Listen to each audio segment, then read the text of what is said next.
This module is on human rights and sex work under the National Legislative Framework.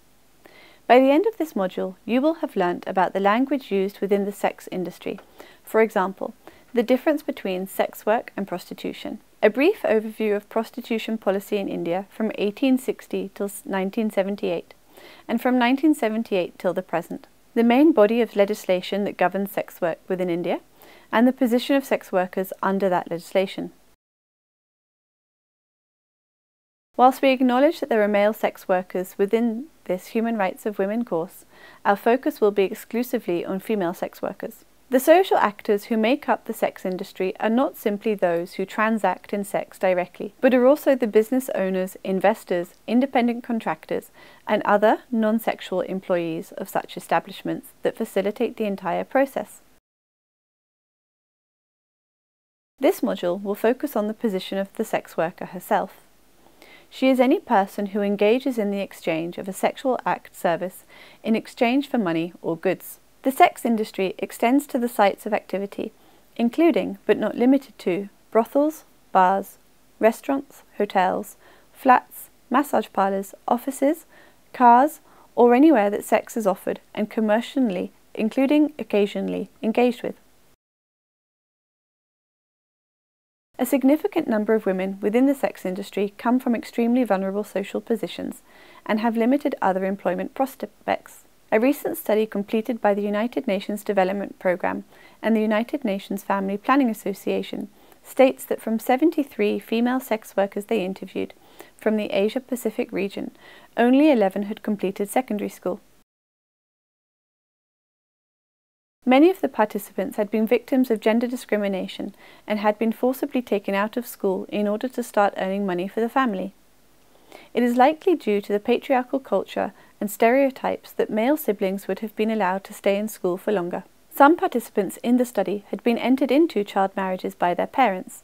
Some had fled abusive marriages. Another had been widowed very early, possibly because of child marriage to much older men. Some had also entered sex work after being thrown out of the family home or ostracized because of the stigma related to premarital sex, even if that sex was sexual abuse. Some women had started working in the profession either due to coercion from family members and partners or due to the coercive nature of their lived situation. 33% of the participants had experienced sexual abuse or rape in their childhood and/or adolescence from family members, teachers, or siblings. In recognition of the lived reality for many women engaged in the sex work industry, their lack of qualifications, lack of access to family support because most women are likely to have been moved to cities in search of employment, including those who have run away from home or not run away from home because of domestic abuse or ostracization, and their vulnerable social position. For example, a number of women have no formal fixed address, as many live and work in informal or illegal brothels. Some legislation deliberately does not criminalize the selling of sexual acts. This is because the government did not want to place already vulnerable women at further risk of further marginalization, oppression, or fear of arrest. The language used to define sex work is critical in establishing the relationship between the sex industry and human rights. Identifying sex work as work denotes both a type of labour as well as an income-generating activity. Such an understanding extends recognition of the basic human rights and need for decent working conditions to those who are part of the industry. This module will use the term sex work and not prostitution, as it plays a role in enabling sex workers to articulate their realities. This definition is useful because of the flexibility that it provides in terms of expanding on various related activities, including escorting, street-based sex work, massage, prostitution, dance, pornography, acting and performing, and professional domination and submission, fetish, and phone sex work. It is also the preferred term used by the United Nations and the World Health Organization. The terminology does, however, have its limitations. More often than not, many individuals do not prefer to associate themselves with the term sex worker due to the criminal element and stigma often associated with it. Some radical feminists have also stated that calling it work makes it appear more as a freely entered into profession and marginalizes recognition of the coercive environment and vulnerable position of women within society that results in them having few other options for income generation. This is an issue that needs tackling at the policy as well as the activism level. The preamble of the Constitution provides for justice, liberty, and equality, and the dignity of all individuals. These rights have further been articulated through the positive rights that are enshrined within the Fundamental Rights section of the Constitution. Articles 12 to 32. Article 15 prohibits discriminatory treatment of all individuals irrespective of race, religion, caste, sex, and/or place of birth. Article 23 prohibits human trafficking and slavery, and Article 24 prohibits employment of children in hazardous employment. In addition to this set of positive rights that are legally enforceable, there is a set of directive principles laid down as desirable objectives for the state to attain. Although they are not legally enforceable, they include rights with regards to livelihood, a clean environment, protection of all citizens against abuse, and a just and humane work environment.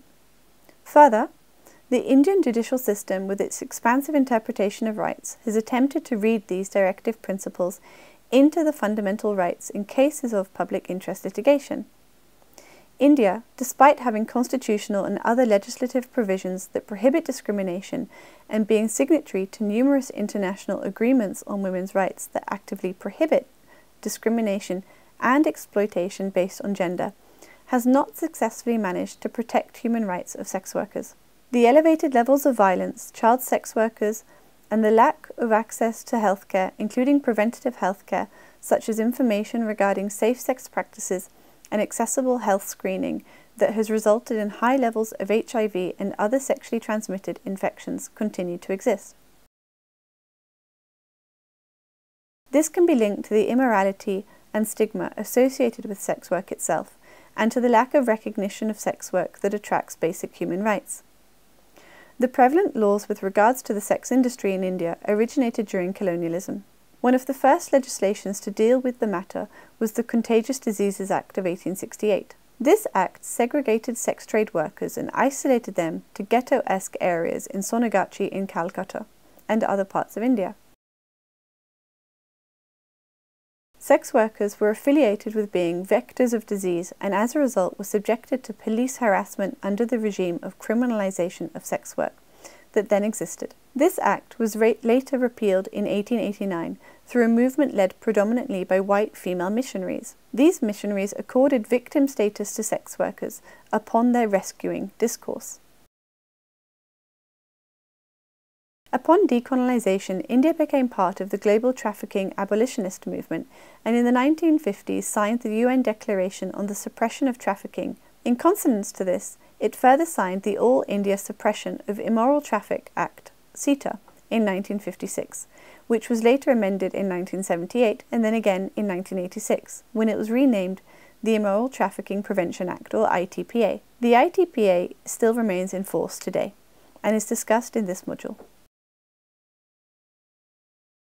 The Indian Penal Code from 1860 also has several provisions that deal with the sex industry. Offences under the IPC include kidnapping and abducting or criminally intimidating a woman against her will for the purpose of illicit sexual intercourse, importing a girl below the age of 21 from a foreign country, kidnapping and abducting any person and subjecting them to grievous hurt, slavery, or unnatural lust is also criminalized, and trading in or detaining a person as a slave, selling or letting on hire or otherwise procuring a minor below the age of 18 with knowledge that such a minor will be used for the purposes of prostitution or illicit intercourse or for any immoral, unlawful purpose is also prohibited under the IPC. The ITPA is the primary legislation that regulates trafficking and sex work in India today. When it was drafted and enacted, it was done so considering the vulnerability of women who enter the profession. The ITPA recognizes that the majority of women within the profession enter the industry out of necessity to financially support themselves and their dependents, and may have few other professional options. Recognizing the vulnerability of sex workers, the Act focuses on criminalizing elements they feel may coerce women to work in the industry, such as pimps, brothel owners, and those benefiting from the earnings of sex workers. The ITPA, however, is problematic from a rights-based perspective. It does not make a distinction between consensual and non-consensual sex work, therefore equating all sex work to prostitution that's forced. Whilst it does not criminalise sex work, it clamps down on ancillary mechanisms such as brothel keeping, living off the earnings of prostitution, procuring or practicing of prostitution in public, and soliciting. By criminalising these provisions, it makes practicing sex work safely and legally virtually impossible. The following section will critique the Act from an equality, rights-based and gender-sensitive perspective. There are several criticisms of the ITPA as it currently stands. Article 3 of the ITPA provides a punishment for keeping a brothel or allowing premises to be used as a brothel. Part 1 of the provision is clearly aimed at targeting any person who keeps or manages or acts or assists in the keeping or management of a brothel. This was intended to act as a deterrent to anyone who may be exploiting women for their own financial or other benefit. Part 2 of the same provision, however, blurs this distinction by including the tenant, lessee, occupier, or person in charge of any premises. This, therefore, includes anyone using a room within a brothel and labels them as a tenant or occupier, and also criminalizes this. The consequence for sex workers is that if they want to work in any house or room or place, or any portion of a house or room or place, they are subjected to a punishment of up to 2 years in prison for a first conviction, or rigorous imprisonment for 3 to 7 years, and a fine of 2 lakh rupees for a second conviction. Further, the definition of a brothel also includes any location that is used for the mutual gain of 2 or more prostitutes. These provisions are highly problematic. All people have the right to a safe and secure working life, as provided for under Article 7 of the ICSCR and Article 3.1 of the Occupational Safety and Health Convention from 2006. The National Policy on Safety, Health and Environment at Workplace was adopted by the Government Ministry of Labour and Employment. If sex workers are prevented from even sharing a work location between 2 people on a consenting basis, they are forced to work in isolated conditions. This can be much more dangerous. If sex workers work in a building with other sex workers, they are more likely to be able to set house rules for all clients. This can include the wearing of condoms or other forms of barrier contraception, which helps to reduce the number of unwanted or unplanned pregnancies, and reduces the transmission of sexually transmitted infection, including HIV and AIDS. If a woman is working alone, she may ask a client to wear contraception. If he does not want to wear contraception, he might leave and seek satisfaction elsewhere. If she is in a financially vulnerable position, which most sex workers are, she may then agree to have intercourse without using any barrier form of contraceptives, as her need for money and for daily survival becomes a more immediate and visible need than the threat of an unplanned pregnancy or of contracting an infection. If a woman is working in the same location as another sex worker, they may both require the customer to wear contraception. In this case, even if the customer wants to say no and go to another sex worker, he might know that the same rule will be applied. He is therefore more likely to comply with the request. Women are therefore able to more successfully assert their conditions of work and have them complied with if they are working together. Further, if antisocial behaviour, verbal abuse, physical violence, or other forms of unwanted behaviour occurs, including when a client chooses to do more than was originally agreed for, when women are working together, they are able to come to support one another and help each other if it becomes problematic. This support system is just not available if women work alone. Further, if a woman is working alone in an isolated condition, she may also be more vulnerable to having the terms of the contract violated and suffering violence that was not agreed to if she cannot call for support. She may also be more vulnerable to not being paid and not being able to assert her pressure on the client than if she was working with other women where they would deny that client future entry into the building. The provisions of the ITPA that define a brothel and therefore regulate the locations where sex work may take place, despite the intention of not criminalizing the sex worker, reinforces the vulnerability and increases the risks and dangers to women. If workplaces were not prohibited by the law, they may also be subject to minimum standards which are currently not present. Article 15 of the ITPA grants the police power to raid a suspected brothel without a warrant, notwithstanding anything contained in any other law for the time being in force. Whenever the special police officer or the trafficking police officer, as the case may be, has reasonable grounds for believing that an offence punishable under this Act has been or is being committed in respect of a person living in the premises, the search of the premises may be conducted without a warrant. Such an officer, after recording the grounds of his belief, may therefore enter and search a premises. This section also puts requirements on the police in an effort to ensure their powers are used responsibly. The requirements include, amongst others, to ensure that 2 or more respectable inhabitants, at least one of whom should be a woman, attend and witness the search. This ceases to apply if a woman is conducting the search.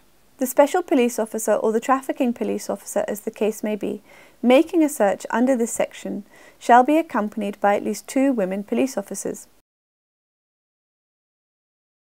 In reality, the requirements to either have female officers present or to bring at least one female witness from the local community are rarely fulfilled. The Act further goes on to state in Article 15.4 that the police officer entering the premises under subsection 1 shall be entitled to remove therefrom all the persons found therein. This provision significantly affects the relationship of the sex worker and the police. The intention was that any worker found would then be placed in a protective home or corrective institution for their rehabilitation. Such protective rules, where the police were expected to act as saviours, rescuing women from their situation and forcing them to be rehabilitated, often in underfunded, under-resourced or non-existent homes, and the violation of the entry requirements above, increased the fear and distrust between the sex workers and the police, and therefore increases the distance between them. As working in a brothel is illegal, the police often search brothels without a warrant. This is permissible, but often without a female officer or witness present. This is an abuse of the law. Women are then left in a vulnerable position where they may be subjected to harassment at the hands of the male police officers, including but not limited to physical, sexual, and mental abuse. In some cases, women are threatened with arrest for working in a brothel or are made to either pay monetary bribes to or perform sexual acts on the officers to avoid arrest. The workers are unable to seek justice and protection of their rights, and they are scared of the consequences of working in what may be defined as a brothel. The ITPA also enables magistrates to order for the removal of any person from a site that sex work is being performed at. This is a gross violation of the sex worker's right to shelter and may lead to forced homelessness. Additionally, it makes it difficult for sex workers to find alternative locations that are both safe in terms of shelter and also enabling in terms of their profession, due to poverty and the prevalent social stigma. This hardship is further reinforced with the Act's requirement that sex workers may not work in any public place or place within a distance of 200 metres of any public place of religious worship, educational institutions, hotels, hospitals, nursing homes, or such other places of any kind.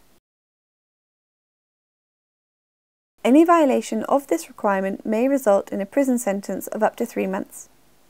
Such policies risk pushing sex workers who are procuring clients into narrow alleyways that are dimly lit and unsafe. This decreases their chances of being helped if they are in uncomfortable situations and reinforces the lack of respect and tolerance towards their work, which further diminishes their status as equals within society, with their form of income generating activity labelled as devious and not acceptable to society.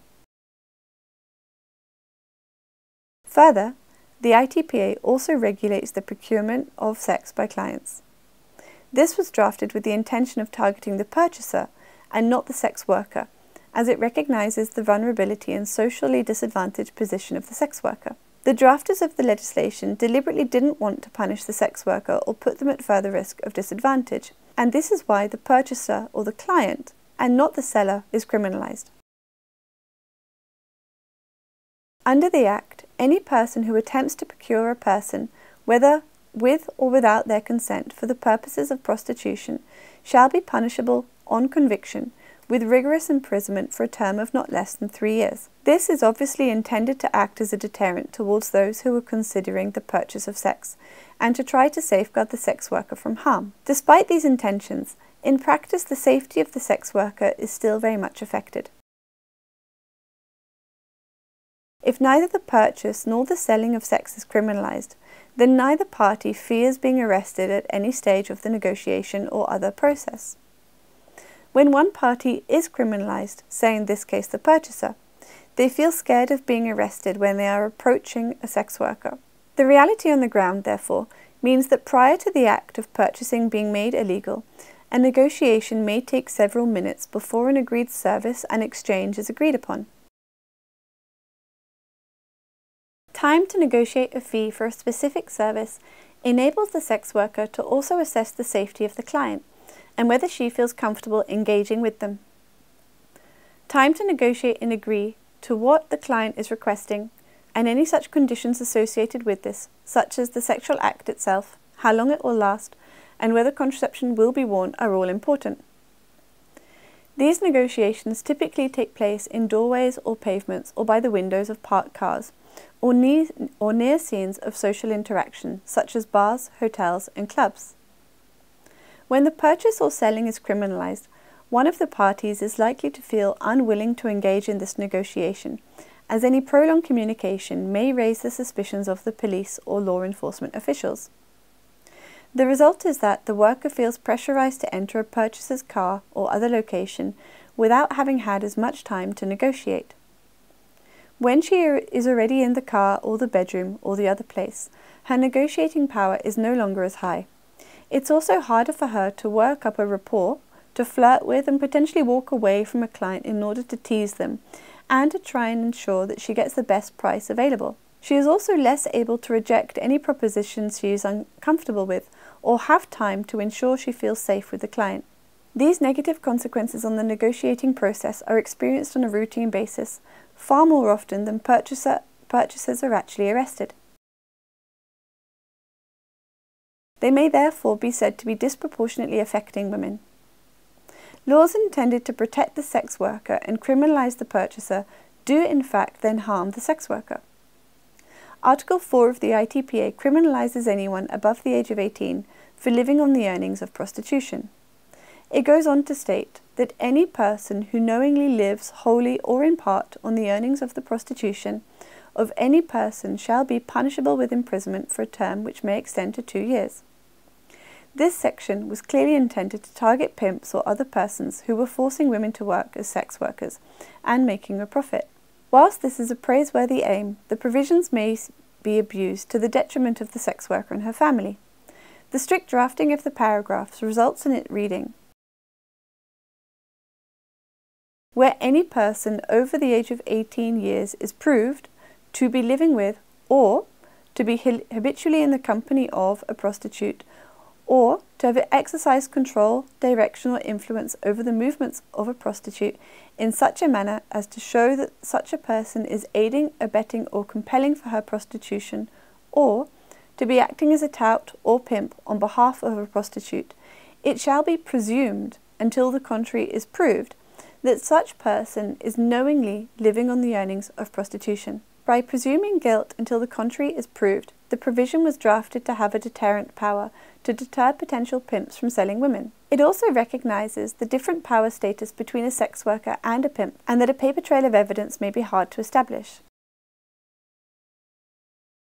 Therefore, the cohabiting or the habitually in the company of provision was seen as sufficient to demonstrate that a relationship of power of control existed. The influence over the movement of a prostitute, for example, to send a woman to clients, was seen as sufficient to prove that sex was taking place as the result of this relationship. This may adversely affect a sex worker's life choices and actively discriminate against her and her dependents on several grounds. If a woman chooses to engage in sex work in order to financially support her partner, children, and/or other dependents, her dependents are at risk of being charged with living off her earnings if they are over the age of 18. This is both a violation of her right to privacy and her freedom from arbitrary interference by the state into her family life and home as guaranteed in the ICCPR. It also interferes with both how she chooses to earn money when sex work itself is not illegal, and how she chooses to manage and allocate her household budget. Further, it is a violation of the ICCPR's non-discrimination ground, which is also found in the Indian Constitution. This is because it distinguishes her as a mother, wife, partner, and daughter because of her profession from other women who may equally support their dependents, but with money from other, equally legally permissible forms of employment. It is also a violation of freedom of association and her equal protection of the law. Imagine, for example, the child of a sex worker who wishes to pursue higher education beyond the age of 18, or who needs financial support from their mother or sister to support them, or a husband or a partner who may be unemployed for medical reasons or unable to earn either on a temporary or permanent basis. Individuals who have a financial benefactor who is not a sex worker will be able to consensually receive money from their relative free from the burden of fear that they may then be charged with living off the earnings of a prostitute, and then have the burden to prove their innocence when any other relative would not. Placing this fear and burden on the financial dependence of a sex worker is therefore a violation of their freedom of association. The ITPA also provides for forcible testing of sex workers for sexually transmitted infections. Such a provision in the law is a clear breach of equality and privacy of sex workers. Such testing, especially for women, involves intimate medical examinations that physically penetrate the body. If these are performed in an insensitive way, they can be painful, humiliating, and degrading. This further adds to the differential treatment and reinforces their humiliation, as well as dehumanizes them on the basis of their choice of profession. Subjecting anyone to cruel or degrading treatment or punishment is a violation of Article 7 of the ICCPR. The ITPA fails to provide substantive support for workers by providing them with accurate and accessible information regarding safe sex practices and how to minimize contracting sexually transmitted infections, which would fulfill their rights to health as found in the ICSCR and in the Women's Convention. The state could, for example, provide free or subsidized barrier form of contraception, and that would reduce the transmission of some major sexually transmitted infections, including HIV or AIDS, or chlamydia, which can result in infertility. It also fails to offer appropriate constructive support that helps to recognize the powerlessness of many women to engage in the formal workforce. A better strategy would be to offer them relevant skills and a supportive environment that would allow them to keep living with and supporting their family whilst fulfilling their economic right to work, and to not discriminate against them because of their choice of profession. Overall, the current legislation in force in India today is considerate to women's interests, but does not focus on the fulfilment of women's rights. In this way, the ITPA is very much a document of its time, and needs to be reimagined to the new generation's understanding of how to best protect women's rights in a way that is sensitive to their lived reality. Since the coming into force of the ITPA, despite its provisions for corrective homes and retraining of sex workers to encourage their emancipation from the industry, sex work continues to be a reality and a continuing profession. New efforts should be made to provide minimum health and safety standards and to continue ensuring, but to a higher and more accessible standard, that opportunities to leave the sex industry are created and supported, and that for those who choose to remain within it, they face as little discrimination as possible. This module has covered definitions used in the industry in general, the social position of most women within the sex industry, and the evolution of law regulating sex work in India from 1868 till today. It has also critiqued from a women's rights perspective some of the provisions of the current legislations. Thank you.